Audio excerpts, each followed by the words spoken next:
시어머니의 환갑을 겸한 집들이 60개의 테이블이 모자랄 만큼 성대했던 그 연회에서 그녀는 세상에서 가장 끔찍한 모욕을 마주하게 돼요.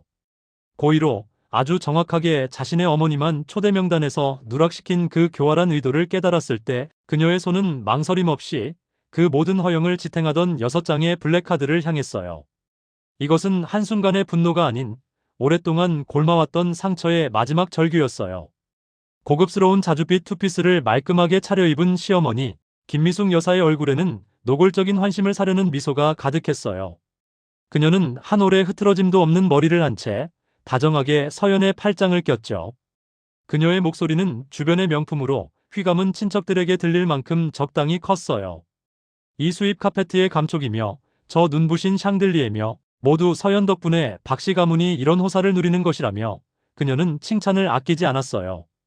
손목에서 반짝이는 까르띠에 다이아몬드 팔찌, 지난달 서연이 경매에서 생신 선물로 낙찰받아 안긴 것이었죠. 나 임서연은 흠잡을 데 없는 옅은 미소를 얼굴에 유지했어요. 하지만 마음속은 이미 시베리아 벌판처럼 차갑게 얼어붙어 있었죠. 눈앞에는 휘황찬란한 조명 아래 샴페인 잔이 오가는 성공한 가문의 단란한 연회장이 펼쳐져 있었어요. 샴페인색 테이블보가 깔린 60개의 원형 테이블은 빈자리 하나 없이 꽉 차 있었고 화려한 하객들은 웃고 떠들며 이 순간을 즐겼어요. 은쟁반에 담긴 고가의 양주와 정교한 디저트들이 쉴 새 없이 오갔죠. 이곳은 남편 박준서의 가족, 즉 박씨 가문이 새 보금자리 입성을 축하하는 집들이 현장이었어요. 수십억 원을 호가하는 강남의 단독주택. 그 빌라의 계약금과 눈이 돌아갈 만큼 사치스러운 인테리어 비용은 거의 다 서연이 결혼 전 모아둔 돈과 결혼 후 몇 년간의 투자 수익을 전부 쏟아부은 결과물이었어요. 준선의 집안 형편은 지극히 평범했어요. 결혼 당시 신혼집을 마련할 때도 우리 집, 즉 서연의 친정에서 대부분의 자금을 지원해야 했죠. 그때를 잊을 수 없어요. 시어머니 김미숙 여사는 서연의 손을 붙잡고 눈물까지 글썽였어요. 서연아, 너한테 면목이 없구나. 나중에 준서가 내게 조금이라도 잘못하면 내가 가만두지 않겠다. 이 집은 엄마가 내게 큰 빚을 진 걸로 생각하마. 나중에 꼭 갚을게. 그 꼭 갚는다는 말의 의미가, 그 갚는 방식이 바로 오늘 이렇게 극도의 과시욕으로 가득 찬 그러면서도 유일한 사돈인 서연의 어머니만 쏙 빼놓은 이런 집들이란 말이었을까요? 서연은 부드럽게 팔을 빼며 담담하게 응수했어요. 마음에 드신다니 다행이에요. 하지만 시선은, 그 옅은 미소 뒤의 차가운 시선은 나도 모르게 다시 텅 빈 입구 쪽을 향하고 있었어요. 희미한 기대마저 조금씩 가라앉는 것을 느끼며 마음이 차갑게 식어갔죠. 안으로 들어선 순간부터 지금까지 서연은 이미 3번이나 물었어요. 직설적으로 1번, 돌려서 2번. 어머님, 저희 엄마는 언제쯤 도착하실까요? 길이 익숙하지 않으실 텐데 준서 씨더러 모시러 가라고 할까요? 처음 2번, 김미숙 여사는 아이고, 정신없어라, 이따 얘기하자며 얼버무리거나 엉뚱한 장식품을 가리키며 화제를 돌렸어요. 저것 좀 보라며 참 예쁘지 않냐는 텅 빈 감탄사와 함께 말이에요. 그리고 10분 전 3번째 질문이 이어졌을 때 그녀는 마침내 막 생각났다는 듯 과장된 몸짓으로 이마를 쳤어요. 그 연기 같던 표정은 기가 막힐 정도였죠. 어머, 서연아, 내 정신 좀 봐. 정신없이 바빠서 그만 사돈 어른께 초대장을 보내는 걸 깜빡했지 뭐니. 정말이야, 그냥 깜빡한 거야. 박씨 가문의 거의 모든 친척, 김미숙 여사의 문화센터 댄스 동호회 회원들, 심지어 촌수도 가물가물한 먼 친척까지 불러 모은 60 테이블 규모의 잔치였어요. 그런데 유일한 사돈, 나 임서연의 어머니만 깜빡 잊었다고 했어요. 이건 실수가 아니었어요. 이것은 도시 반대편에 조용히 계실 서연의 어머니 뺨을 향해, 그리고 지금 이 자리에 서 있는 서연의 뺨을 향해 정확하게 날아온 통렬한 모욕이었어요. 교활함과 위선이 번뜩이는 그녀의 눈을 보자 속이 울렁거릴 정도였죠. 박준서. 평생 나를 사랑하고 지켜주겠다던 내 남편, 그는 어디에 있는 걸까요? 저기 사촌 형제들에게 둘러싸여 축하주를 받으며 의기양양한 표정을 짓고 있었어요. 그는 어머니의 이 실수에 대해 전혀 모르거나 혹은 알더라도 대수롭지 않게 여기는 것이 분명했어요. 그렇겠지요. 그와 그의 어머니 눈에 나 임서현, 그리고 내 뒤에 있는 소위 평범한 지식인 집안은 이제 박씨 가문에 고개를 숙이고 들어온 존재일 테니까요. 3년 전 아버지가 작지만 수익성 좋은 IT 회사를 남기고 돌아가신 후 교수이신 어머니는 조용히 연구에만 몰두하며 소박하게 생활하셨어요. 그들 눈에는 이미 우리 집안이 힘을 잃어버렸다고 박씨 가문이 이런 영광스러운 자리에 나타날 자격조차 없다고 생각했을지도 몰라요. 하지만 그들은 잊었어요. 아니, 선택적으로 잊었을 거예요. 나 임서연이 가져온 막대한 혼수와 결혼 생활 내내 이어진 지속적인 경제적 지원이 없었다면, 어머니가 당신의 노후 자금까지 쏟아부어 내 사업 초기를 지지해주지 않으셨다면 그 박준서가 과연 지금의 자리에 오를 기회라도 있었을까요? 박씨 가문이 오늘 이처럼 화려한 장면을 연출할 수 있었을까요? 김미숙 여사는 여전히 쉴 새 없이 떠들었어요. 서연아, 마음에 담아두지 마라. 정말 바빠서 그런 거니까. 다음에 엄마가 사돈어른 따로 모셔서 식사 대접하며 사과하겠다. 오늘 같은 날 네가 엄마 체면 깎으면 안 된다. 그 말에는 날카로운 뼈가 있었어요.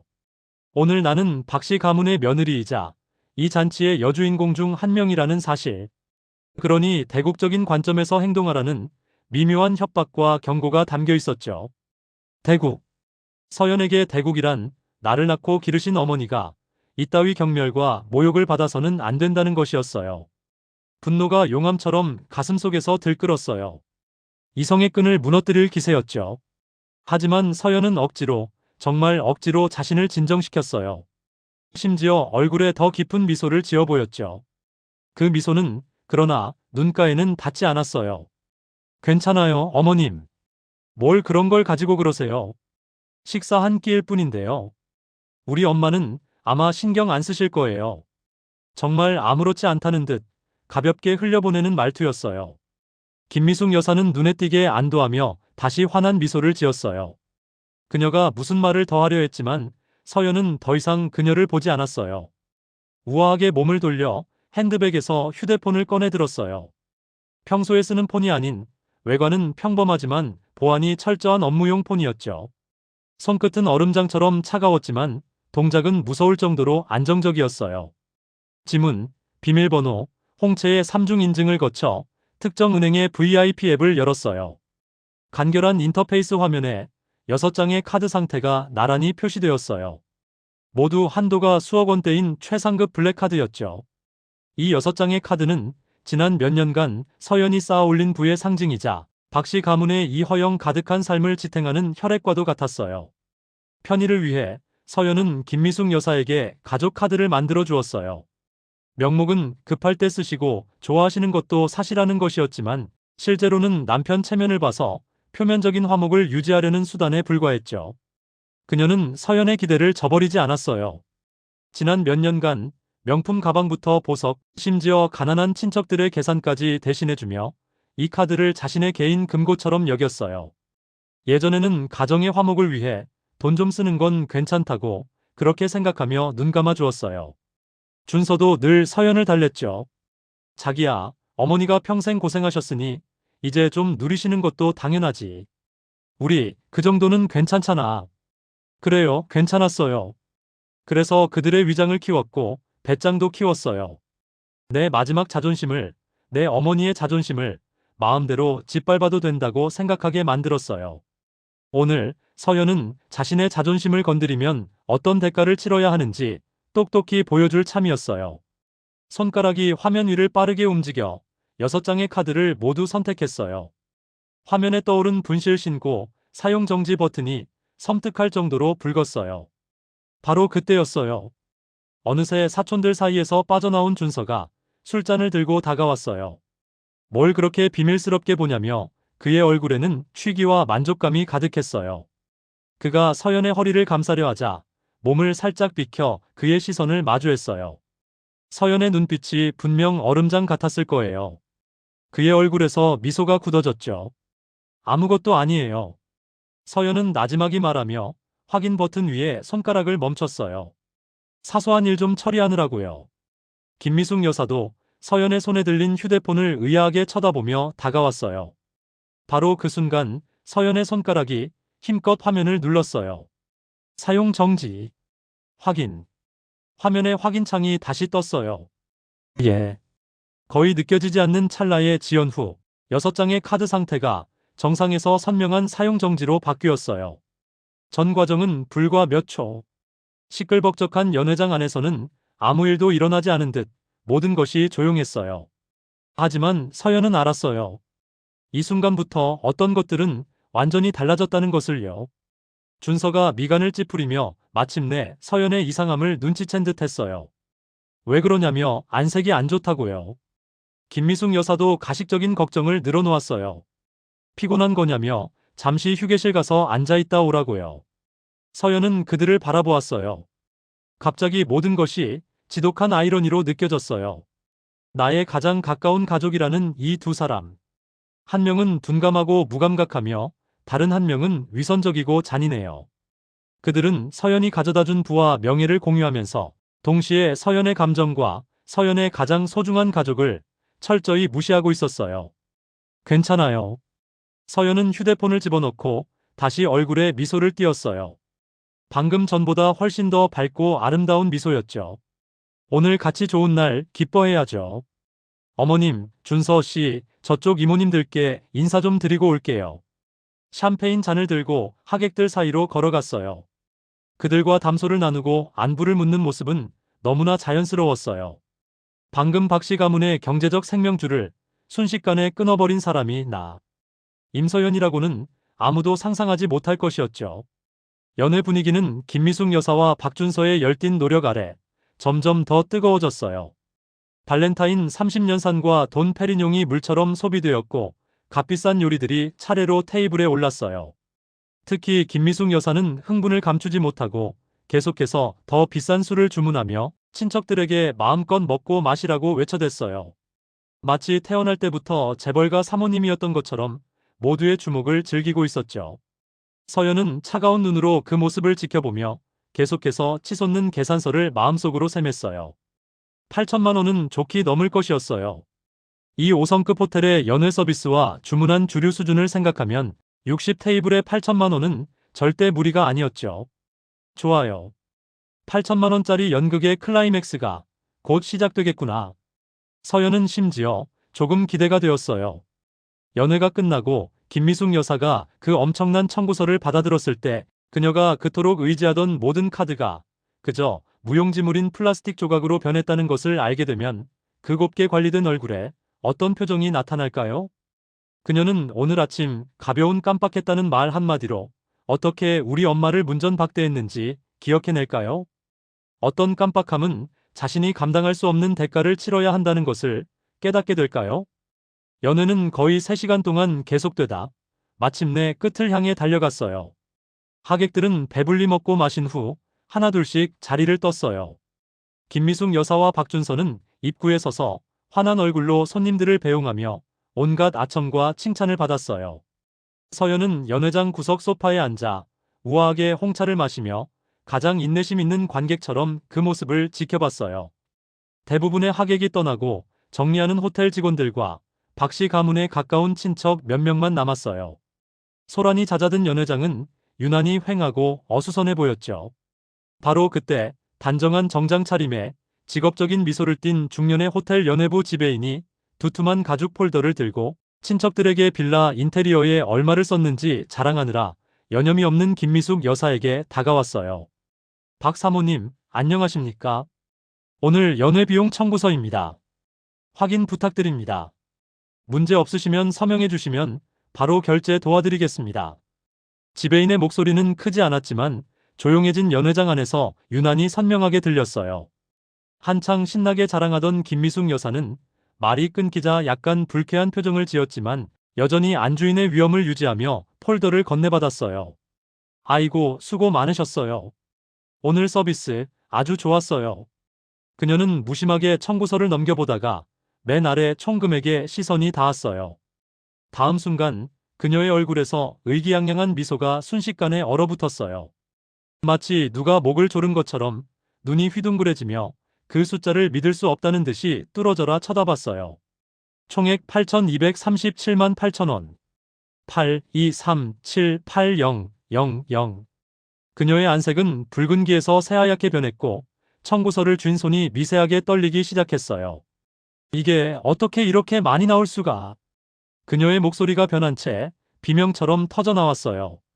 지배인은 미소를 유지하며 참을성 있게 설명했어요. 사모님, 확인하신 메뉴와 주류 기준으로 계산된 금액입니다. 보시다시피 발렌타인 30년산과 돈 페리뇽 샴페인 비용이 상당 부분을 차지합니다. 김미숙 여사는 그의 말을 듣는 둥 마는 둥 허둥지둥 자신의 커다란 로고가 박힌 새명품 핸드백을 열어 뚱뚱한 카드 지갑을 꺼냈어요. 그 안에는 10장이 넘는 카드가 있었고 그중 가장 눈에 띄는 것은 바로 그 검은색 가족 카드들이었죠. 그녀는 그중 한 장을 뽑아 거의 빼앗다시피 지배인에게 건넸어요. 이걸로 긁어요. 지배인은 카드를 받아들고 뒤에 있던 직원에게 포스 단말기를 가져오라고 손짓했어요. 삐 하는 소리와 함께 화면에 결제 실패라는 메시지가 떴어요. 지배인은 화면을 한번 보고는 정중하게 말했어요. 사모님, 이 카드는 거래가 거절되었습니다. 다른 카드로 해보시겠습니까? 김미숙 여사는 잠시 멍해졌다가 얼굴에 당황한 기색이 스쳤지만 곧 억지로 평정을 되찾았어요. 실패? 그럴 리가. 다시 해봐요. 기계가 문제인 게 틀림없어.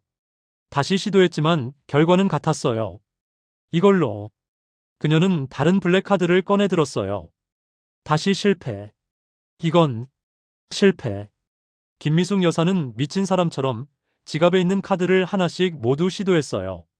체크카드, 신용카드, 심지어 박준서가 준 카드까지. 예외 없이 전부 거래 거절 또는 한도 초과 메시지만 떴어요. 아직 자리를 뜨지 않은 주위 친척들은 모두 하던 일을 멈추고 이쪽을 의아하게 쳐다봤어요.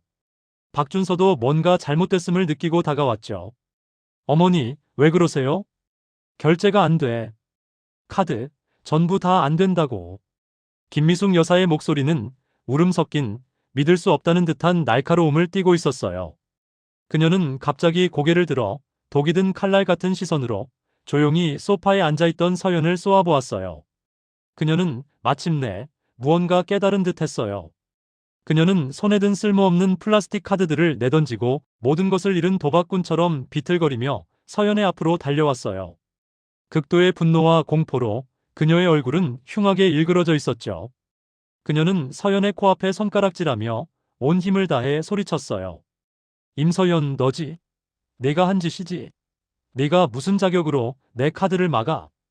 그 고함은 텅 빈 연회장에 터진 천둥 같았어요. 모든 시선이 순식간에 서연에게로 집중되었어요. 서연은 천천히 찻잔을 내려놓고 고개를 들어 불을 뿜을 듯한 그녀의 눈을 마주했어요. 서연의 얼굴에는 여전히 평온하고 침착한, 심지어 일말의 연민마저 느껴지는 옅은 미소가 어려 있었어요. 폭풍의 눈은 죽음처럼 고요했어요. 오직 김미숙 여사의 거친 숨소리와 극도의 분노로 떨리는 그녀의 몸만이 그 정적을 깨고 있었죠. 진짜 연극은 이제 막 시작되었어요. 서연의 시선은 히스테리를 부리는 시어머니를 넘어 곁에서 새하얗게 질린 채 망연자실해 있는 남편 박준서를 향했어요. 마음속에서 차가운 목소리가 울렸어요. 박준서, 봐. 이게 당신이 입버릇처럼 말하던 화목한 가정이야. 자, 이제 어느 편에 설 거지? 김미숙 여사의 날카로운 질책은 잔잔한 호수에 던져진 거대한 돌덩이처럼 순식간에 천겹의 파문을 일으켰어요. 연회장에 남아있던 박씨 가문이 몇몇 친척들, 주로 김미숙 여사의 여동생 2명과 존재감 없는 시아버지 박인수 씨가 모두 의심 가득한 얼굴로 몰려들었어요. 호텔 지배인과 직원들은 훈련받은 대로 몇 걸음 물러나 고개를 숙인 채 존재감을 최대한 낮췄지만 쫑긋 세운 귀는 그들의 호기심을 드러내고 있었죠. 공기가 얼어붙었어요. 박준서는 번개처럼 달려와 온몸을 떠는 어머니를 부축하고는 놀라움과 분노가 뒤섞인 눈으로 서연을 쳐다보며 믿을 수 없다는 듯 질책했어요. 서연 씨, 이게 도대체 어떻게 된 일이야? 어머니 카드, 정말 당신이. 그는 말을 끝맺지 못했지만 의미는 명확했어요. 그의 단순한 사고방식 속에서 카드를 정지시키는 이런 패륜적인 짓을 할 사람은 서연 말고는 없어 보였고 할 수 있는 사람도 서연뿐이었죠. 서연은 박준서를 보았어요. 내가 몇 년을 사랑했고 평생을 맡길 수 있다고 믿었던 남자. 이 순간 그의 얼굴에 남아있던 술기운과 허세는 온데간데 없고 당혹감과 모욕당했다는 분노만이 남아있었어요. 그는 서연을 추궁하고 있었어요. 대중 앞에서 내 어머니를 망신주고 이제는 계산을 못하게 되자 행패를 부리는 자신의 어머니를 위해 마음이 날카로운 바늘에 찔리는 듯 했어요. 격렬한 고통이 아니라 길고 깊은 실망감이었죠. 결정적인 순간 그의 입장은 이토록 명확하고 또 이토록 가소로웠어요. 서연은 박준서에게 바로 대답하지 않고 내 코를 가리키며 가슴을 격하게 들썩이는 김미숙 여사에게로 시선을 돌렸어요. 그녀는 박준서가 자기 편에 서자 든든한 지원군이라도 얻은 듯 기세가 더욱 등등해졌어요. 눈물은 주문 즉시 흘러나왔고 그녀는 허벅지를 치며 통곡하기 시작했어요. 아이고, 하늘도 무심하시지. 내가 무슨 죄를 지었다고 이런 지독한 며느리를 들였나. 오늘이 우리 박씨 가문 좋은 날인데 인연이 날 죽이려고 작정을 했구나. 우리 집안을 온 동네 망신시키려고 8천만 원짜리 청구서라니. 카드를 막아. 이건 날 죽이려는 거야. 그녀의 통곡은 연기처럼 과장되었고 그녀의 두 여동생은 즉시 양쪽에서 그녀를 부축하며 거들었어요. 언니, 진정해. 무슨 오해가 있겠지. 그래, 서연아, 이모가 한마디 할게. 아무리 갈등이 있어도 이런 자리에서 시어머니 체면을 이렇게 깎으면 어떡하니. 이 계산은 어쩔 거야. 시아버지 박인수 씨는 옆에서 안절부절 못하며 이 일을 어쩌나 하고 중얼거릴 뿐 전형적인 회피형 가장의 모습을 보였어요. 참으로 핍박받는 시댁, 불효하는 며느리의 생생한 그림이었죠. 서연은 거의 박수를 쳐주고 싶었어요. 소란스러운 비난과 중재의 목소리 속에서 서연은 천천히 소파에서 일어섰어요. 서연의 키는 170cm. 오늘은 하이힐까지 신어 김미숙 여사보다 머리 하나는 더 컸어요. 일어서는 순간 보이지 않는 기운이 퍼져나가며 주변의 소음이 저절로 잦아들었어요. 서연은 고가의 맞춤 원피스 자락을 우아하고 천천히 정돈했어요. 김미숙 여사의 히스테리와는 극명한 대조를 이루는 모습이었죠. 그러고 나서야 서연은 눈을 들어 분노와 공포로 혼탁해진 김미숙 여사의 눈을 평온하게 바라보며 또렷하게 말했어요. 어머님, 제가 무슨 자격으로 어머님 카드를 정지시켰냐고 물으셨죠?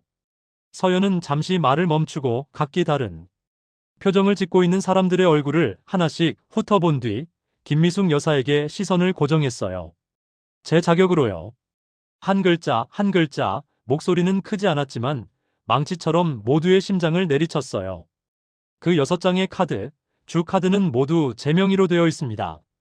그 안에 돈 한 푼, 한 푼이 저 임서연의 결혼 전 재산이고 제가 밤낮으로 야근하고 프로젝트를 따내고 재무제표를 뜯어보며 번 돈입니다. 어머님께 가족 카드를 드린 것은 며느리의 도리였고 준서 씨 어머니라는 이유로 어머님 편하시라고 체면 세워드리라고 드린 겁니다. 서연은 준서 씨 어머니라는 4글자를 특별히 강조했어요. 그녀와 여기 있는 모두에게 우리 사이의 근본적인 관계가 무엇인지 상기시켜주기 위해서였죠. 김미숙 여사의 안색이 변하며 뭔가 반박하려 했지만 서연은 기회를 주지 않았어요. 그리고 오늘 이 8천만 원짜리 청구서. 서연은 몸을 살짝 돌려 옆에서 있는 난처한 표정의 호텔 지배인을 보며 여전히 평온한 어조로 말했어요. 지배인님, 청구서에는 아무 문제 없습니다. 저희 박씨 가문에서 당연히 지불할 겁니다. 다만 결제 방식이 좀 달라져야겠네요. 지배인은 즉시 허리를 숙였어요. 네, 임서연 대표님. 말씀하십시오. 그는 재빨리 호칭을 바꿨어요. 서연은 그 호칭에 신경 쓰지 않고 말을 이었어요. 오늘 집들이는 정말 화려하게 치러졌네요. 60테이블, 만석인 하객들. 정말 박씨 가문의 체면을 제대로 세워주셨어요. 서연의 시선은 다시 김미숙 여사를 향했고 목소리에는 차가운 조소가 섞였어요. 그런데 어머님, 궁금한 게 있어요. 그렇게 초대장을 많이 보내셔서 문화센터에서 알게 된 지 석 달 된 댄스 동호회 회원까지 부르셨으면서 왜 유일한 사돈인 제 어머니는 깜빡 잊으셨을까요? 이 말이 나오자 현장은 순간 조용해졌어요. 김미숙 여사의 여동생들 표정이 어색해졌고 시선이 흔들렸어요. 박준서도 멍한 표정이었어요. 그는 이 문제를 전혀 인지하지 못했거나 신경 쓰지 않았던 거예요. 내가 갑자기 이 문제를 꺼내자 그의 얼굴에 당황과 미미한 죄책감이 스쳐 지나갔어요. 김미숙 여사는 꼬리를 밟힌 고양이처럼 날카롭게 반박했어요. 내가 말했잖아. 바빠서 잊었다고. 이렇게 큰일을 치르면서 사람 하나 빠뜨린 게 뭐 그리 대수라고. 임서현, 너 고작 그런 사소한 일로 오늘 같은 날 내 체면을 깎아. 내 속이 그렇게 시커매서야 쓰겠니? 사소한 일이라고요? 서연은 그 두 단어를 되풀이하며 문득 웃었어요. 얼음장처럼 차가운 웃음이었죠. 어머님, 제 어머니를 대중 앞에서 모욕하고 오늘 이 자리에 초대받은 수많은 하객들 중 유일하게 잊힌 사돈으로 만드신 게 사소한 일이라고 생각하세요?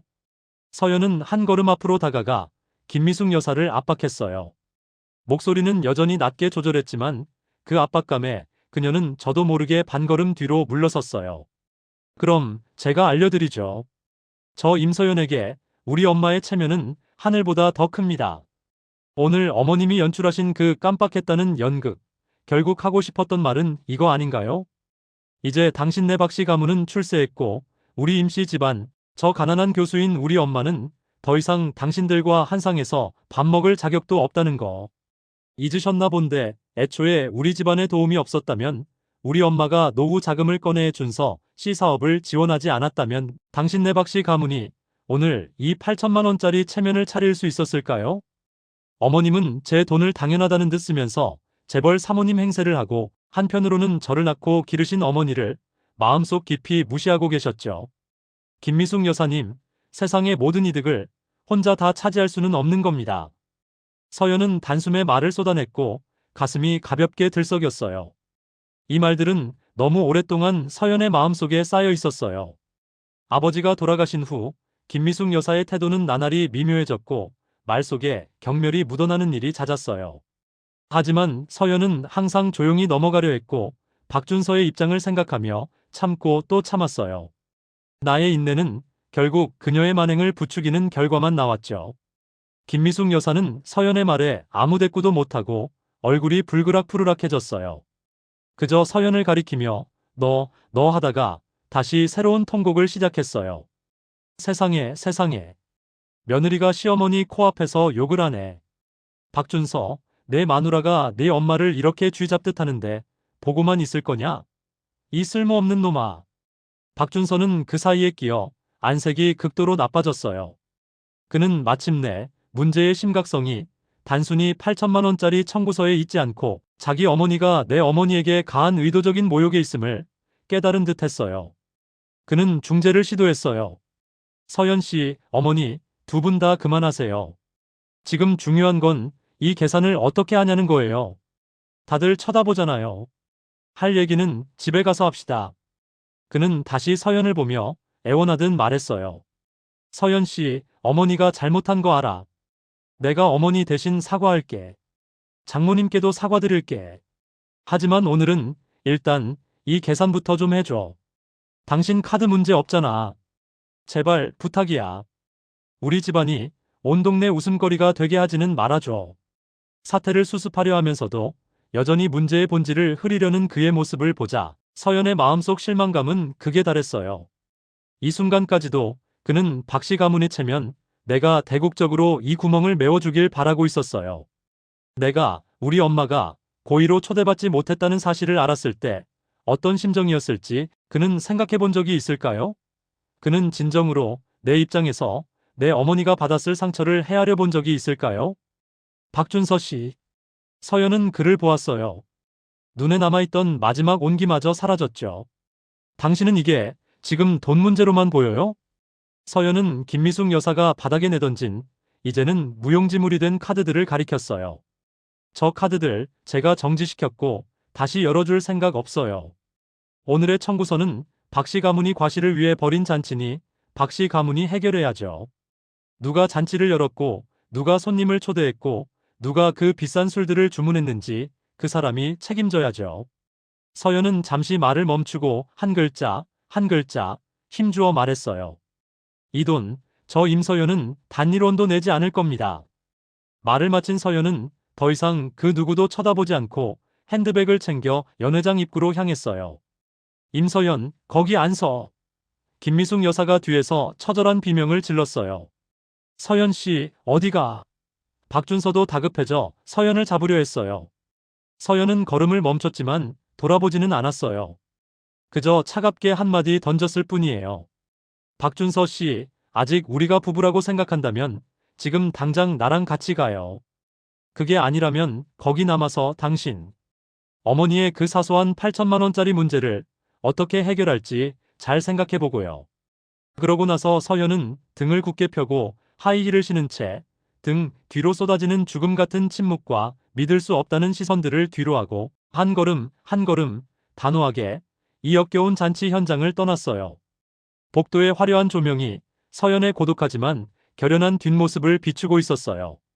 서연은 알았어요. 내가 던지고 온 것은 단순히 8천만 원짜리 청구서가 아니라 이 위선적인 가정에 던져진 폭탄이라는 것을요. 전쟁은 시작되었고 나 임서연은 절대 물러서지 않을 거예요. 하이힐이 호텔의 번쩍이는 대리석 바닥을 두드리는 소리가 텅 빈 복도에 울려 퍼졌어요. 맑고 차가운 소리는 지금 서연의 심경과도 같았죠. 등 뒤 연회장의 소란과 혼돈은 마치 두꺼운 문 하나에 의해 다른 세상처럼 차단된 듯 했어요. 돌아보지 않았지만 분노와 공포로 일그러진 김미숙 여사의 얼굴과 진퇴양난에 빠진 박준서의 곤혹스러운 모습을 충분히 상상할 수 있었어요. 8천만 원짜리 청구서는 그들이 막 쌓아 올린 허상의 영광 위에 찍힌 뜨거운 낙인과 같았어요.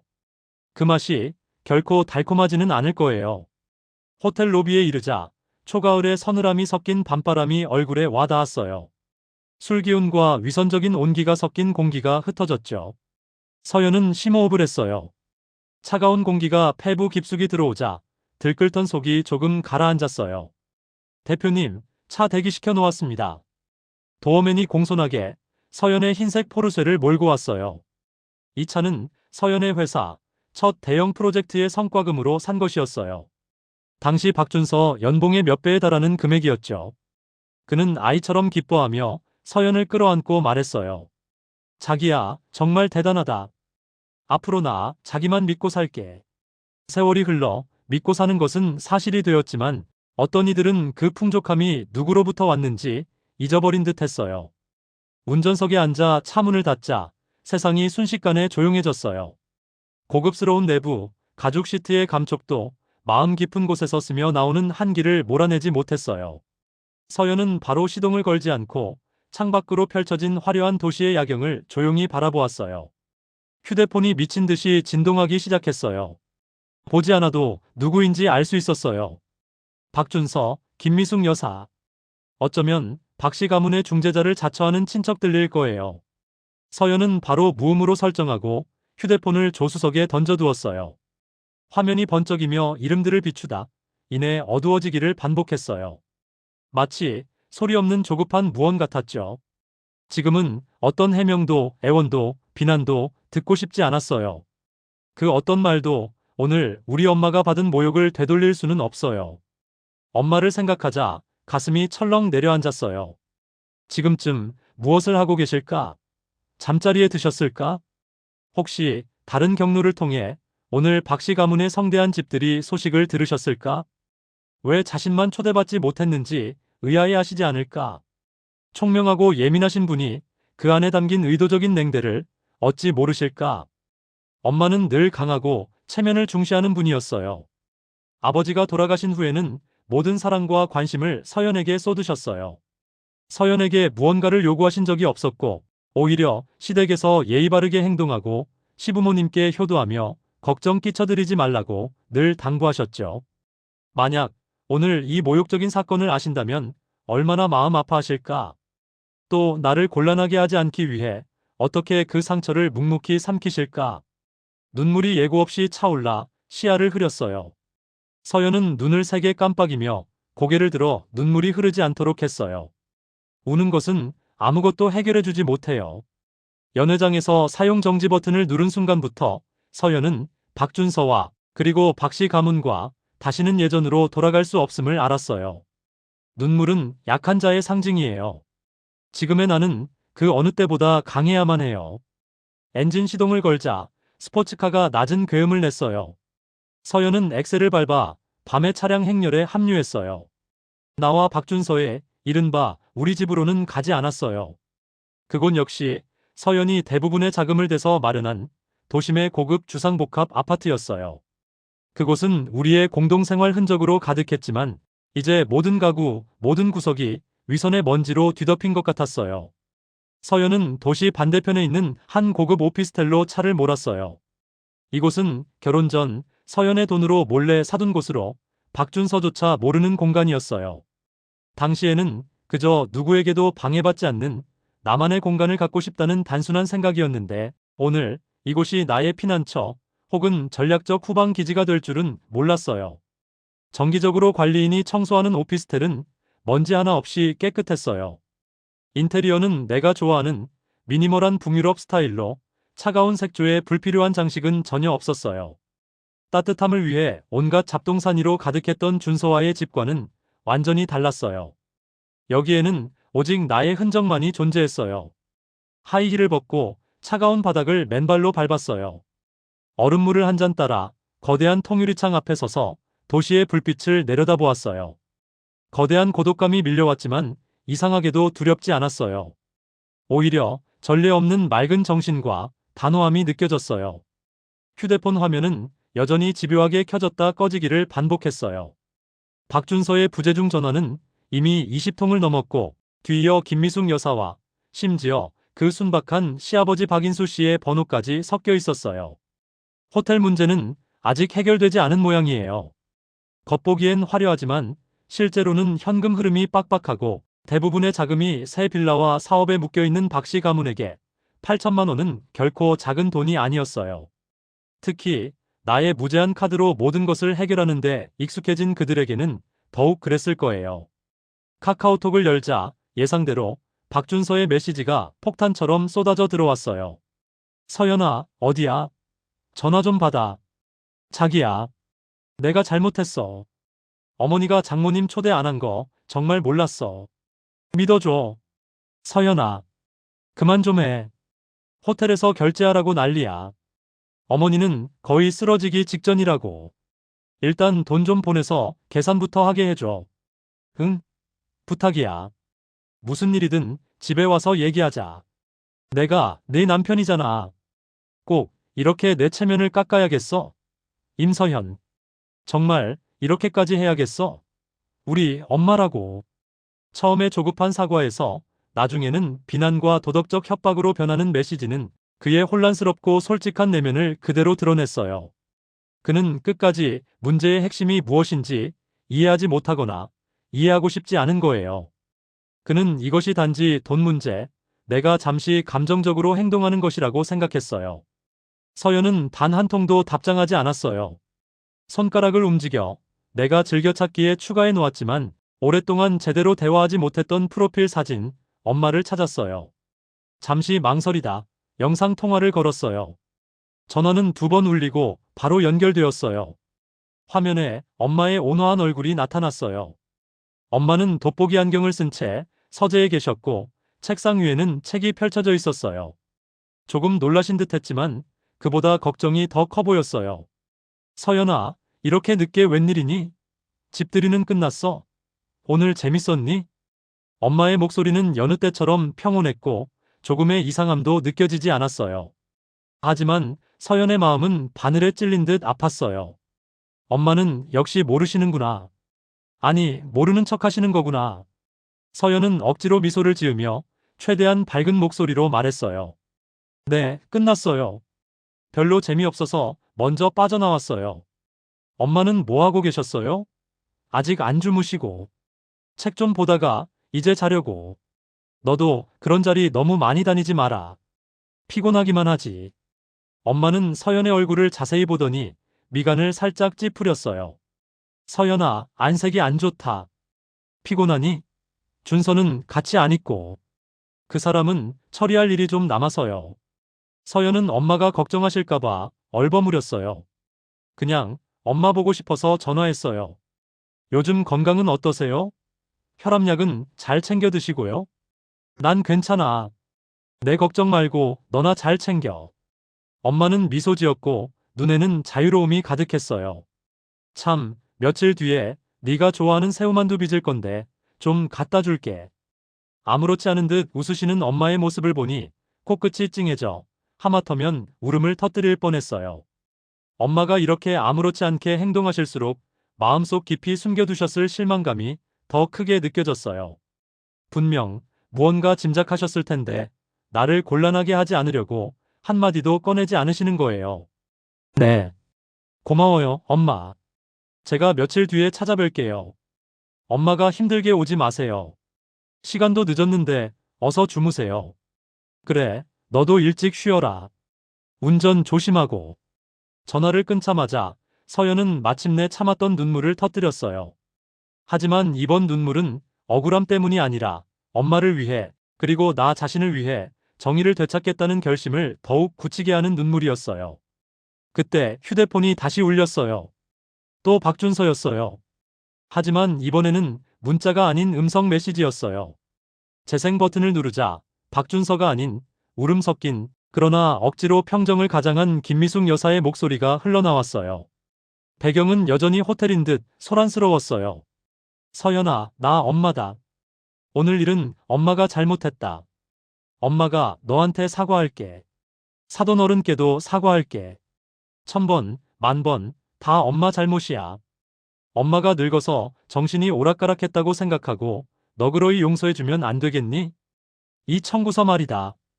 호텔에서 결제 안 하면 경찰에 신고하겠단다. 준서랑 내 시아버지 얼굴에 먹칠하게 생겼어. 일단 이번 한 번만 엄마 좀 도와줘. 앞으로는 사돈 어른을 친자매처럼 잘 모실게. 엄마가 이렇게 부탁할게. 어서 준서 전화 좀 받아라. 음성 메시지 너머로 엄마 그만하세요라고 외치는 박준서의 다급한 목소리가 희미하게 들렸어요. 아, 사과와 애원. 이 순간까지도 그녀가 신경 쓰는 것은 박씨 가문의 체면과 그 8천만 원짜리 청구서뿐이었어요. 그녀의 사과는 상황에 떠밀린 임시방편일 뿐 값싸고 위선적이었어요. 만약 오늘 서연이 쉽게 8천만 원을 낼 수 있었다면 그녀는 절대 고개를 숙이지 않았을 거예요. 심지어 아직도 박준서를 시켜 나를 설득하려 하고 있었어요. 서연은 차갑게 음성 메시지를 끝까지 듣고 답장 없이 길게 눌러 삭제해버렸어요. 그리고 주소록을 열어 다른 번호를 찾았어요. 서연의 개인 변호사, 조 변호사였어요. 전화는 금방 연결되었어요. 임 대표님, 좋은 밤입니다. 조 변호사의 명료한 목소리가 들려왔어요. 조 변호사님, 이렇게 늦은 시간에 죄송합니다. 서연의 목소리는 이미 평소의 냉정을 되찾아 있었어요. 미리 준비해 주실 일이 있습니다. 네, 말씀하십시오. 이혼 합의서 초안을 작성해 주세요. 서연은 망설임 없이 또렷하게 말했어요. 그리고 저와 박준서 씨 명의 그리고 그와 관련된 회사에 최근 3년간의 모든 자금 흐름을 조사해 주세요.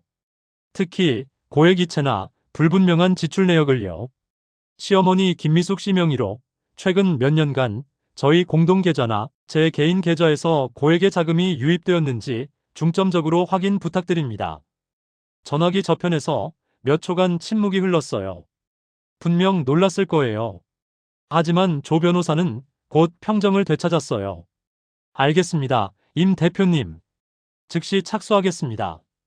재산 분할에 대해 혹시 생각하고 계신 방향이 있으십니까? 서연은 칠흑 같은 밤하늘을 보며 차갑게 말했어요. 제 요구는 간단합니다. 저 임서연의 혼전 재산, 그리고 결혼 후 제가 개인적으로 창출한 모든 부에 대해 박준서 씨는 단 1원도 가져갈 수 없습니다. 공동 채무에 관해서는 서연은 냉소했어요. 그와 그의 훌륭한 어머니가 알아서 책임지시라고 하세요. 변호사와의 통화를 끝내자 서연은 마침내 칼집에서 뽑아든 날카로운 검이 된 기분. 칼날이 서늘하게 빛났어요. 박준서, 김미숙 여사. 계산을 그렇게 좋아하시나요? 제 돈 쓰기가 그렇게 쉬워 보였나요? 그럼 이제부터 제대로 한번 계산해 봅시다. 마지막에 누가 파산하고 누가 망신을 당하게 될지. 그날 밤은 많은 이들에게 잠 못 이루는 밤이 될 것이었어요. 그리고 서연에게는 진정한 전쟁의 서막이 오른 밤이었어요. 변호사와의 통화가 끝난 후 오피스텔은 죽음 같은 정적에 휩싸였어요. 창밖의 도시 불빛은 여전히 찬란했지만 서연의 마음속 얼음 동굴까지는 비추지 못했어요. 박준서의 부재중 전화와 메시지 폭격은 마침내 잠시 멎었어요. 아마도 전화와 문자로는 8천만 원의 현금 문제를 해결할 수 없다는 것을 깨달았을 거예요. 서연은 뜨거운 물로 샤워하며 온몸의 피로와 한기를 씻어내려 애썼어요. 물은 뜨거워 피부가 붉어졌지만 뼛속에서부터 스며 나오는 듯한 냉기는 쉽게 가시지 않았어요. 거울 속 창백한 얼굴과 유난히 날카로운 눈빛의 나를 보며 한때 결혼과 가정의 환상을 품었던 그 임서연은 오늘 밤 죽었다는 것을 알았어요. 샤워 가운을 걸치고 나오자 휴대폰 화면이 다시 켜졌어요. 이번에는 박준서가 아닌 낯선 지역 번호의 유선 전화였어요. 잠시 망설이다 받았지만 말은 하지 않았어요. 여보세요? 임서연 씨 되십니까? 약간 엄숙한 남자의 목소리였어요. 누구시죠? 안녕하십니까, 임서연 씨. 저희는 강남경찰서입니다. 박준서 씨와 김미숙 씨를 아시는지요? 역시 경찰에 신고했구나. 아니, 호텔 측에서 결제가 안 되자 경찰에 신고한 것이겠지. 생각보다 일 처리가 빨랐어요. 8천만 원짜리 청구서가 확실히 뜨거운 감자였던 모양이에요. 네, 압니다. 박준서 씨는 제 남편이고 김미숙 씨는 시어머니입니다. 서연의 목소리는 평온했고 조금의 동요도 느껴지지 않았어요. 네, 임서연 씨. 상황은 이렇습니다. 박준서 씨와 김미숙 씨가 현재 저희 경찰서에 와 계십니다. 모 호텔에서 이용요금을 지불하지 못해 호텔 측에서 신고했습니다. 액수가 커서요. 두 분 말씀으로는 결제하려던 카드가 갑자기 정지되었다고 하는데 카드 주가 임서현 씨라고 해서요. 혹시 오셔서 상황 설명 좀 도와주실 수 있겠습니까? 경찰의 말투는 사무적이었지만 은근한 난처함이 묻어났어요. 이런 경제 분쟁, 특히 가족 간의 문제는 처리하기가 가장 골치 아플 거예요. 서현은 경찰서에서 김미숙 여사가 어떻게 눈물 콧물을 쏟으며 며느리가 얼마나 악랄하게 카드를 막았는지 하소연하고 박준서가 얼마나 안절부절 못하며 해명하려 애쓰고 있을지 눈에 선했어요.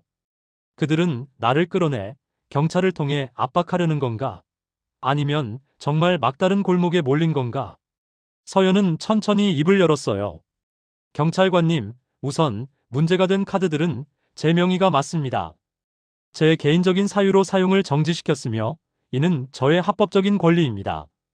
둘째, 오늘 집들이는 제 시어머니 김미숙 여사가 전적으로 주관했습니다. 손님 명단, 메뉴, 주류 모두 그분이 결정했고 저나 제 남편은 깊이 관여하지 않았습니다. 가장 중요한 것은 연회가 시작되기 전 김미숙 여사가 고의로 제 어머니를 초대 명단에서 누락시켰다는 사실을 명확히 인지했고 언어적 모욕까지 당했습니다. 이런 상황에서 저는 제 어머니를 의도적으로 배제하고 제 동의 없이 막대한 돈을 쓴 이 연회 비용을 지불할 의무가 없다고 생각합니다. 서연은 잠시 말을 멈추고 냉정하게 말을 이었어요. 제 남편 박준서 씨에 관해서는 그는 남편으로서 자기 어머니의 부당한 행동을 알면서도 저와 제 어머니의 존엄을 지켜주지 못했고 오히려 저에게 대국적으로 비용을 지불하라고 요구했습니다. 이는 그들 박씨 가문 내부에서 해결해야 할 문제라고 생각합니다. 만약 호텔 측에서 계속해서 비용을 요구한다면 법적 절차를 통해 해결하면 됩니다.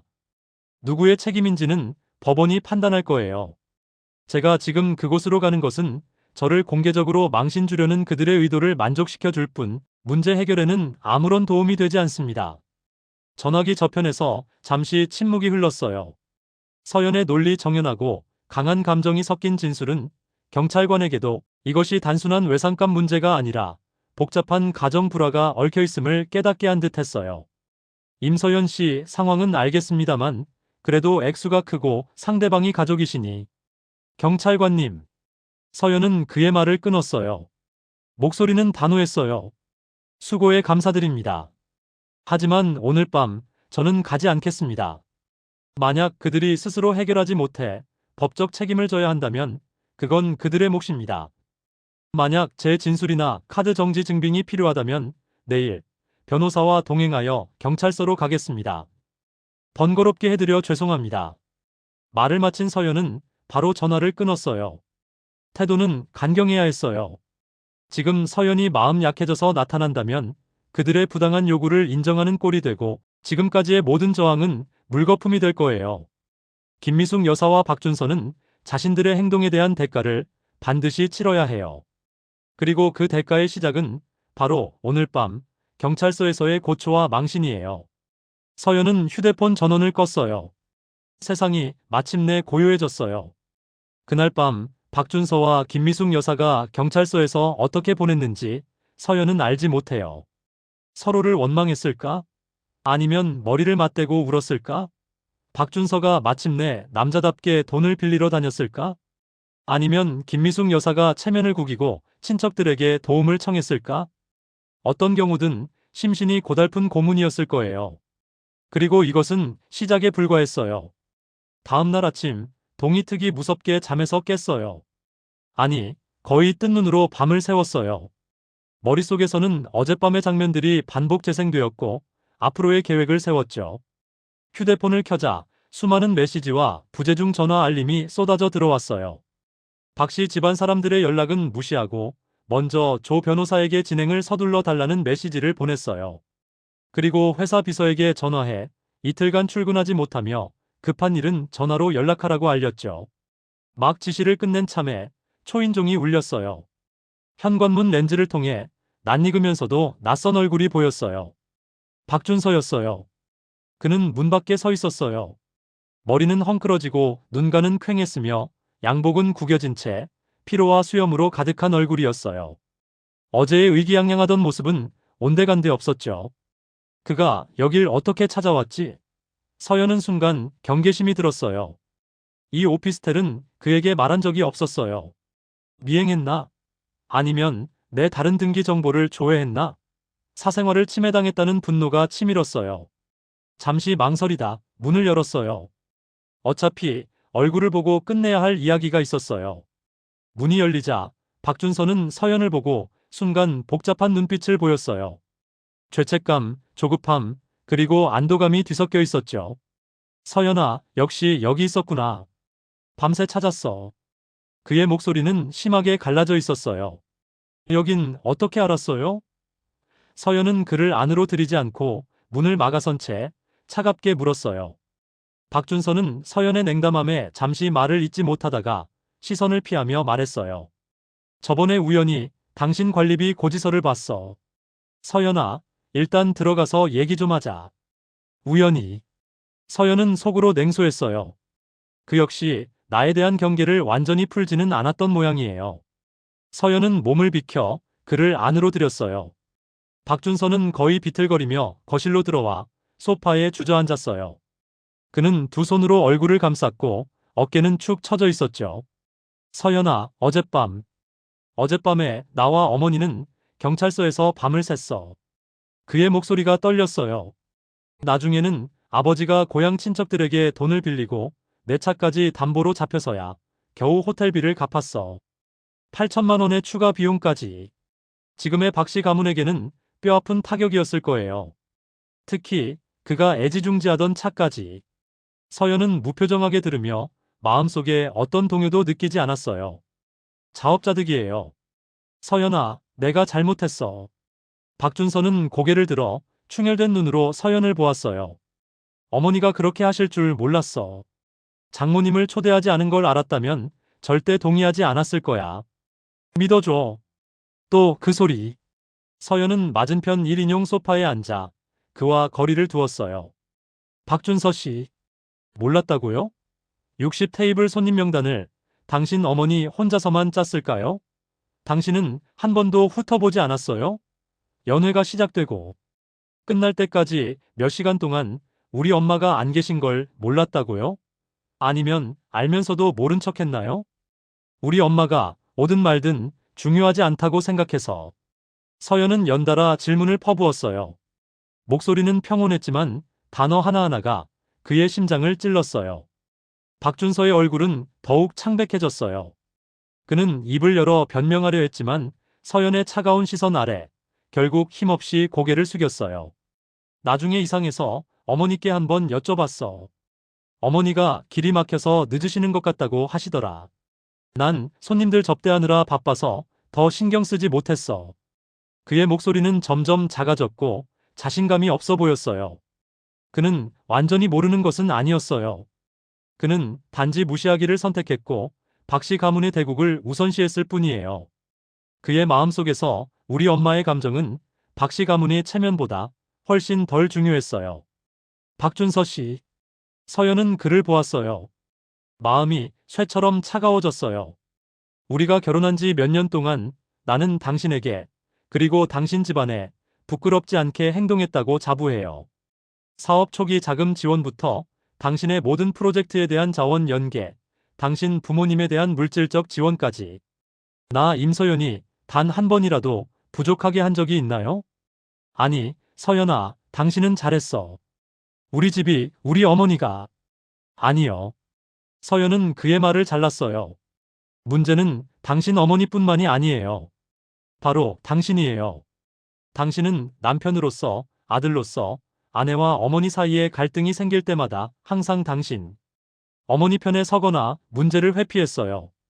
당신 어머니의 방식이 잘못되고 천박하다는 것을 알면서도 한 번도 제대로 막은 적이 없었죠. 당신은 내가 가져다준 부와 자원을 누리면서 당신 가족이 내 출신을 무시하고 내 어머니를 모욕하는 것을 방관했어요. 박준서 씨, 당신의 나약함과 이기심이 우리 결혼을 이 지경까지 오게 한 근본적인 원인이에요. 이 말은 오랫동안 마음속에 담아두었던 말이었어요. 오늘 마침내 밖으로 꺼냈죠. 박준서는 서연의 말에 아무 대꾸도 못하고 얼굴이 하얘졌어요. 그래서 어쩌자는 거야? 그는 고개를 들었어요. 눈에는 핏발이 서 있었고 자포자기하는 듯한 짜증이 섞여 있었어요. 집들이 비용은 다 갚았고 어머니도 사과했잖아. 뭘 더 어떻게 하라는 거야? 정말 이혼이라도 하자는 거야? 그가 마침내 그 단어를 입에 올렸어요. 서연은 그를 오랫동안 조용히 바라보다가 천천히 그리고 분명하게 고개를 끄덕였어요. 네. 이혼해요. 박준서는 소파에서 벌떡 일어났어요. 그는 믿을 수 없다는 듯이 서연을 쳐다보았어요. 임서연 미쳤어? 고작 이런 일로 이혼하자고. 우리 그동안의 정은. 정? 서연은 웃었어요. 비참함과 조소가 가득한 웃음이었죠. 박준서 씨, 당신, 내 집안에서 내 정을 계속해서 이용해 먹고 특히 어젯밤 당신과 당신 어머니가 합작해서 나와 우리 엄마 뺨을 후려친 이후에 우리 사이에 무슨 정이 남아있다고 생각해요? 서연은 일어나 창가로 걸어가 그에게 등을 보였어요. 더 이상 그의 얼굴을 보고 싶지 않았어요. 변호사는 이미 선임했어요. 이혼 합의서는 곧 준비될 겁니다. 제 조건은 간단해요. 제 혼전 재산, 제 회사는 전부 제 것입니다. 혼후 공동재산은 법에 따라 분할화돼 당신과 당신 어머니가 어떤 돈을 우리 공동생활을 위해 썼고 어떤 돈을 당신 어머니의 무분별한 사치를 위해 썼는지 상세한 내역을 제출해야 할 겁니다. 당신네 집안이 지금 지고 있을 빚은 저와는 아무 상관없고요. 서연의 목소리는 마치 사업 협상을 하는 것처럼 냉정했어요. 박준서는 그 자리에 못 박힌 듯 서 있었어요. 그는 늘 대국을 생각하고 심지어는 좀 만만하게 보였던 서연이 한번 간경하게 나오면 이렇게까지 단호할 줄은 상상도 못했을 거예요. 서연아, 안 돼. 이혼은 절대 안 돼. 그가 달려와 서연을 잡으려 했지만 서연은 피했어요. 우리 이렇게 헤어질 수 없어. 내가 잘못했어. 내가 고칠게. 앞으로는 무조건 당신 편에 설게. 어머니더러 장모님께 무릎 꿇고 사과하라고 할게. 제발 엄마는 무릎 꿇고 사과한다고 해서요. 이제 와서 그런 말이 무슨 의미가 있나요? 신뢰는 한번 깨지면 깨진 거울과 같아서 아무리 좋은 접착제로 붙여도 그 균열은 영원히 남아요. 박준서 씨, 너무 늦었어요. 당신이 당신 어머니가 우리 엄마를 모욕하는 것을 묵인한 순간부터 당신이 나에게 대국을 위해 그 8천만 원을 내라고 한 그 순간부터 우리 사이는 끝났어요. 이제 제 집에서 나가주세요. 내 집. 박준서는 잠시 멍해져서 주위를 둘러보았어요. 그는 자신이 한 번도 와본 적 없는 이 공간이 무엇을 의미하는지 이제야 깨달은 듯 했어요. 그의 눈에 마침내 공포가 서렸어요. 서연은 문을 가리켰어요. 경비원을 부를까요? 박준서는 서연의 단호한 표정을 보고 마침내 모든 것이 돌이킬 수 없음을 깨달았어요. 그의 얼굴 근육이 경련했고 애원하던 눈빛은 분노로, 그리고 마침내 뒤틀린 원망으로 변했어요. 그래, 좋아, 임서현. 너 정말 독하다. 그는 서연을 손가락으로 가리키며 이를 갈았어요. 이혼? 그래, 해. 후회나 하지 마. 내가 없으면 나 박준서가 못 살 것 같아. 두고 보자고. 말을 마친 그는 돌아서서 문을 세게 쾅 닫고 나갔어요. 거대한 소리가 텅 빈 오피스텔에 울려 퍼졌어요. 서연은 그 자리에 서서 몸이 살짝 휘청했지만 금방 중심을 잡았어요. 마침내 참았던 눈물이 흘러내렸어요. 하지만 단 두 줄기였어요. 죽어버린 사랑을 위해, 그리고 앞으로 홀로 맞서야 할 전쟁을 위해. 서연은 알았어요. 박준서는 내 이혼 조건을 쉽게 받아들이지 않을 거예요. 특히 그와 그의 어머니가 나라는 현금 인출기를 잃은 후 어떤 궁경에 처하게 될지 깨닫게 되면 반격은 더욱 거세질 거예요. 하지만 나 임서연은 준비가 되어 있었어요. 이 결혼의 폐허 위에서 나는 내 손으로 나와 어머니를 위해 누구도 침범할 수 없는 왕국을 다시 세울 거예요. 박준서가 문을 쾅 닫고 나간 소리는 마치 종언을 고하는 종소리처럼 서현과 그 사이에 위태롭던 결혼에 마침표를 찍었어요. 오피스텔은 다시 정적에 휩싸였고 그 안에는 포연이 잦아든 후의 공허함과 폭풍전의 압박감이 감돌았죠. 서연은 슬픔이나 분노에 오래 잠겨있지 않았어요. 눈물은 약자의 특권이며 지금의 나는 가장 강인한 전사가 되어야 했어요. 욕실로 들어가 찬물로 세수했어요. 거울 속 눈은 약간 부었지만 눈빛은 유난히 맑은 나 자신을 보며 심호흡을 했어요. 전쟁은 시작되었고 내게 후퇴란 없었어요. 우선 휴대폰을 다시 켜고 박준서, 김미숙 여사, 그리고 모든 박씨 집안 친척들의 전화와 카카오톡을 차단했어요. 그리고 조 변호사와 회사 비서에게 각각 메시지를 보내 이혼을 결심했음을 알리고 두 가지 일을 착수하도록 지시했어요. 첫째는 나와 박준서의 혼전 및 혼후 재산을 전면적으로 정리하고 특히 김미숙 여사가 지난 몇 년간 박준서를 통해 혹은 나에게서 직접 가져다 쓴 자금이 얼마인지 명확히 밝혀내는 것이었어요. 둘째는 내 회사와 이 비밀 오피스텔의 보안을 강화하여 박준서나 그 가족이 궁지에 몰려 난동을 부리는 것을 막는 것이었죠. 조 변호사는 즉시 팀을 꾸릴 것이며 어젯밤 집들이 손님 명단, 호텔 청구서, 그리고 박준서 모자가 잘못을 인정하고 나에게 결제를 강요했던 대화 녹음 등 증거 수집에 유의하라는 답장을 보내왔어요. 아쉽게도 녹음은 없었지만 대화 기록은 유용할 수 있었죠. 비서는 즉시 조치하겠으며 회사는 정상 운영 중이니 안심하라는 메시지를 보내왔어요. 이 모든 것을 처리하고 나니 오전 9시가 넘었어요. 거대한 통유리창으로 햇살이 쏟아져 들어와 어둠을 조금 걷어냈지만 내 마음속 한기까지는 비추지 못했어요. 서연은 집으로 돌아가야 한다는 것을 알았어요. 박준서와의 그 집이 아닌 나의 진짜 집, 엄마가 계신 곳으로. 어젯밤의 일을 직접 설명드려야 했어요. 다른 사람의 입을 통해 과장된 이야기를 들으시게 할 수는 없었어요. 간단한 옷으로 갈아입고 맨 얼굴로 엄마 댁으로 차를 몰았어요. 그곳은 구도심의 조용한 주택가에 있는 아담하지만 엄마가 아늑하고 정갈하게 꾸며놓은 책과 꽃향기로 가득한 곳이었어요. 이곳이야말로 나의 영원한 마음의 안식처였죠. 차를 세우고 심호흡을 한 뒤 표정을 가다듬고 집으로 들어섰어요.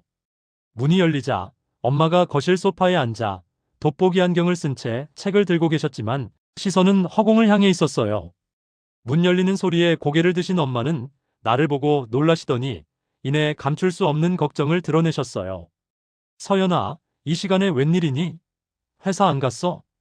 엄마는 책을 내려놓고 일어나 내 얼굴을 자세히 살피셨어요. 안색이 왜 이렇게 안 좋니? 눈도 붓고 어젯밤 잠 못 잤어? 준서랑 싸웠니? 쏟아지는 질문에 코끝이 찡해져 다시 눈물이 날 뻔했어요. 서연은 억지로 미소를 지으며 엄마 팔짱을 꼈어요. 아니야, 엄마. 그냥 엄마 보고 싶어서 왔어. 오늘 휴가 냈어. 엄마한테 뭘 숨기니? 어제 박서방네 집들이 때문이지. 엄마는 한숨을 쉬며 서연을 소파에 앉히고 내 손등을 토닥이셨어요. 가슴이 철렁했어요. 역시 엄마는 알고 계셨어요. 엄마, 들으셨어요? 엄마는 고개를 끄덕이셨어요. 눈빛이 조금 어두워졌지만 목소리는 여전히 평온했어요. 아침에 장 보러 나갔다가 옛날 동료를 만났는데 그 집 딸도 어제 갔었다더라. 아주 성대하고 화려했다고. 그러면서 내가 왜 안 갔냐고 묻길래 몸이 좀 안 좋았다고 했어. 엄마는 잠시 말을 멈추고 서연을 보며 더 작은 목소리로 물으셨어요. 서연아, 말해봐. 혹시 그 사람들이 아예 날 초대하지 않은 거니? 엄마의 목소리는 평온했지만 그 지혜로운 눈에는 상처와 체념이 뚜렷하게 비쳤어요. 엄마는 짐작하신 게 아니라 나를 곤란하게 만들고 싶지 않으셨던 거예요. 억지로 태어난 척하시는 엄마의 모습을 보자 그동안의 모든 억울함과 분노, 마음 아픔이 한꺼번에 터져 나왔어요. 서연은 더 이상 참지 못하고 엄마를 끌어안고 눈물을 쏟았어요. 엄마, 미안해, 미안해. 서연은 흐느끼며 어젯밤의 모든 일을, 김미숙 여사의 고의적인 누락부터 집요한 나의 질문, 그 자리에서 카드를 정지시킨 일, 그리고 오늘 아침 박준서와의 대치까지 남김없이 털어놓았어요. 엄마는 조용히 들어주시며 어릴 적 내가 상처받았을 때처럼 등을 토닥여 주셨어요. 서연은 엄마의 몸이 미세하게 떨리는 것을 느낄 수 있었어요. 내 이야기가 끝나고 한참 동안 침묵이 흘렀어요. 마침내 엄마는 긴 한숨을 내쉬었어요. 그 한숨에는 끝없는 안타까움과 후련함이 섞여 있었죠. 엄마는 손수건으로 내 눈물을 닦아주시고는 전례 없이 단호한 눈빛으로 나를 보셨어요. 서연아, 고개 들어라. 서연은 눈물을 닦고 엄마를 보았어요. 엄마의 눈빛은 맑고 힘이 있었어요. 얘야, 네가 잘했다. 엄마는 널 원망하지 않아. 조금도. 엄마가 부족해서 네가 이런 수모를 겪게 했구나. 아니에요, 엄마. 내 말 들어라. 엄마는 서연의 말을 끊으셨어요. 그런 집안, 그런 시어머니, 그런 남편은 내 진심을 바칠 가치가 없어. 네 평생을 함께할 가치는 더더욱 없고. 오늘 우리 집안을 무시해서 나를 고의로 빼놓은 사람들이 내일은 더 큰 이익을 위해 너에게 더 큰 상처를 줄 수 있어. 엄마는 예전에 내게 참으라고 했지만 이제 보니 일방적인 인내는 소인배들의 기세만 등등하게 할 뿐이더구나. 엄마의 목소리가 조금 높아졌어요. 그 집안은 우리 임씨 집안에 사람이 없는 줄 아나 봐. 내 아빠 돌아가시고 우리 모녀가 만만해 보였겠지. 서연아, 이혼해. 반드시 이혼해야 한다. 엄마가 지지할게. 우리 임씨 집안 기죽지 않아. 그 박준서 없이 너 임서연은 더 잘 살 수 있어. 엄마. 엄마의 말에 서연은 더 큰 눈물을 흘렸어요. 하지만 이번에는 따뜻하고 힘이 되는 눈물이었어요. 나의 어머니는 내가 생각했던 것보다 훨씬 강하셨어요. 엄마는 내가 보호해야 할 약자가 아니라 나의 가장 든든한 버팀목이었어요. 하지만 엄마, 이혼 과정이 시끄러워질 수 있어요. 안 좋은 소문도 많을 거고요. 엄마가 상처받으실까봐 걱정돼요. 엄마는 오히려 웃으셨어요. 소문? 뭐가 무섭니까? 엄마가 평생 살면서 뭘 못 봤겠니? 떳떳한 사람은 그림자가 비뚤어질까 두려워하지 않는 법이야. 잘못은 그 집안이 했고 양심에 찔리는 것도 그들이야. 우리는 당당하게 고개 들고 살면 돼. 남들 보라고 사는 인생 아니잖니. 엄마는 내 손을 꼭 잡으셨어요. 엄마의 손은 따뜻하고 마른 힘을 내게 전달해 주었어요. 서연아, 두려워하지 마. 돈 문제는 엄마한테 내 아빠가 남겨주신 돈이 좀 있으니 그걸로 우선 버티고. 소송은 엄마가 잘 모르지만 최고의 변호사를 선임해서 싸워.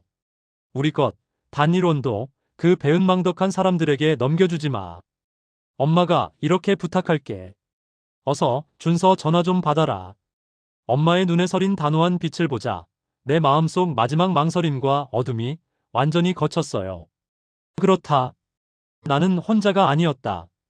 나를 가장 사랑하는 엄마가 지지해 주시고 내 능력이라는 기반이 있었다. 내가 무엇을 두려워하겠는가. 엄마, 고마워요. 서연은 엄마를 꼭 껴안았어요. 걱정 마세요. 제 딸, 그렇게 쉽게 무너지지 않아요. 그날 오전, 서연은 엄마와 많은 이야기를 나누었어요. 슬픔은 사라지고 오히려 모녀가 함께 전장에 나서는 듯한 비장함과 결의가 넘쳤어요. 엄마 댁을 나설 때 서연은 마치 재충전된 기분이었어요. 앞에 어떤 폭풍우가 몰아칠지 모르지만 내 마음은 더없이 평온하고 단단했어요. 차에 타자마자 휴대폰이 울렸어요. 조 변호사가 보낸 이메일이었어요. 첨부 파일에는 1차적으로 정리된 재산 목록과 자금 흐름에 의심스러운 점들이 담겨 있었어요. 생각보다 진행이 빨랐어요. 이메일 말미에 조 변호사는 박준서 측도 변호사를 알아보고 있으며 특히 재산 분할에서 쉽게 동의하지 않을 테니 준비하라는 당부를 덧붙였어요.